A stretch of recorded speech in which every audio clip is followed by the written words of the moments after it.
I just wanted to explore the Apple Watch Ultra a little bit more. Now, the reason why I want to start this by saying that I was listening to a podcast and where they were talking about the Ultra, and they interviewed this long distance runner. And again, forgive my ignorance to anyone that does, long distance running or any sort of endurance type activity. But this guy actually said that he had 4 different watches strapped to his wrists, presumably 2 on each hand, 2 on each arm, I'm guessing, when he did his runs, and that he couldn't trust any one particular watch, and that he had to collect all the data that he wanted to do whatever he needed to do with it afterwards. I don't know. And it obviously featured a component of this was how, if he was going to get the Ultra, how would that factor into the equation? And I guess maybe from a durability standpoint, a battery life standpoint, the Ultra probably would make sense in those kinds of use cases. And to be fair, Apple did heavily market the watch as for the people that were wanting to push it to the limit. So people that were in extreme environments, doing long distance marathons, people who I don't know, marathon in the desert, are in snowstorms, whatever it is. So it's not to say that the watch isn't, I might go, I'm not going to buy one, obviously, but I could go out and get one and just wear it on the regular, I guess, as well. Particularly as what I thought was interesting was that if you actually price up one of the regular Series 8 watches that was just released, it kind of starts getting into the ballpark figure of what the Ultra costs. So then you got to wonder what, maybe what suits best, in terms of that. The only thing, of course, is that it's a bit of a chunker for regular wearing in that sense. Yeah, well, it's an interesting thing. I mean, Garmin, Fitbit, and increasingly Coros really sort of in the hardcore sports, particularly Garmin and Coros, endurance athletes. And some of these athletes do, wear 2, 3 watches, because if anything goes wrong, if you bump a dial or a button or something, you could lose all your data if your watch packs up. And between Garmin and Coros, there's a whole range of watches, from the simple Pace 2, which I wear, right through to, I think, the Vertex in the Coros, and the Garmin's got Fenix or something like that. And they're high-grade watches that you can hit with hammers, jump out of planes with, and not pull a chute, and the watch will still be working even if you're not.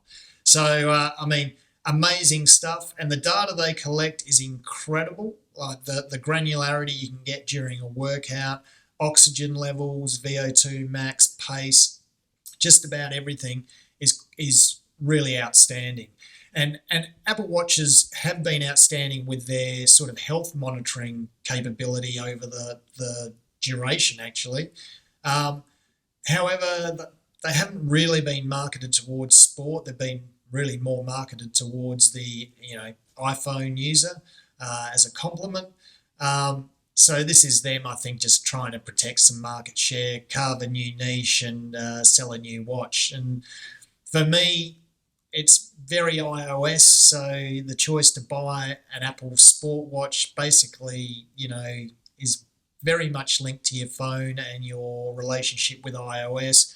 Whereas if you go a Garmin or a Coros, you're really opening up your world, if you ask me, in terms of the apps you can use and the environment you can work with. And both Coros and Garmin, of course, work very well with Android. So, you get a little bit of choice. If you swap your iPhone, you're going to have to swap your Apple Watch. So, but look, I've got no doubt it's a great watch, a strong watch, and probably does everything it says on the box, because the technology now you can wear on your wrist is nothing short of amazing.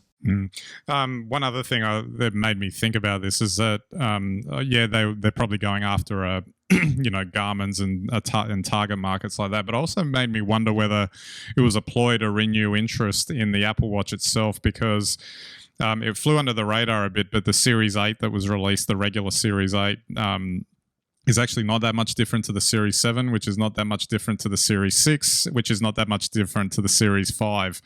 And it made me wonder whether or not they've actually hit a wall with the standard watch, and they needed something to, a marketing hook to say, look, we've got this other watch too. Oh, Ben, I think you might be talking about the whole of Apple's mobile range. I mean, excluding the MacBook, there's a lot of similarities. I mean, how different is the iPhone 14 from the 12 or even whatever iPad we're up to the iPads before? There's only so much you can ask a watch to do.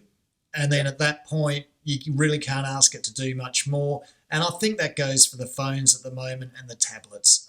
What more can we ask them to do for the moment? I think the question is, or the answer is, not much more. You can ask them to do it better, incremental improvements, but you're not going to get any showstoppers, not for the foreseeable future.